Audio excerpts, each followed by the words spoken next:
Gvern ġdid nazzjonalista jassigura li s-saħħa mentali u r-riabilitazzjoni jingħataw priorità nazzjonali. Hekk stqarr il-kap tal-Partit Nazzjonalista Elix Borg waqt żjara li għamel lill-Fondazzjoni Oasi Fawdesh, fondazzjoni li ilha topera mill-1991 u li taħdem bla jeda biex tgħin lill-persuni li qed jaffaċċjaw sfidi serji relatati mal-vizzi filwaqt li tippromuovi stil ta' ħajja b'saħħtu permezz ta' avvenimenti edukattivi, kulturali u sportivi għall-komunità.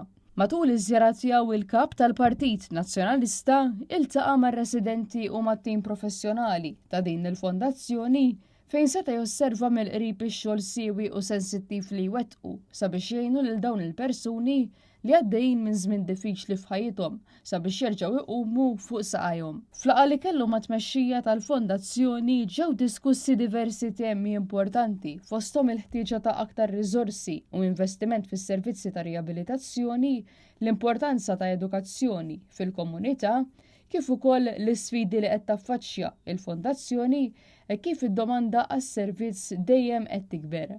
Min-naħa tiegħu Elix Borg enfasizza li s-saħħa mentali u r-riabilitazzjoni għandhom ikunu priorità nazzjonali u sostna li Għawdex għandu jkollu l-odda u r-riżorsi kollha meħtieġa biex joffri servizzi ta' kwalità lil min għandu bżonn għajnuna. Għal din iż-żjara il-kap tal-Partit Nazzjonalista Elix Borg kien akkumpanjat mis-Segretarju Internazzjonali tal-Partit Nazzjonalista u kandidat Beppe Galja u l-kandidat tal-Partit Nazzjonalista Luke Said.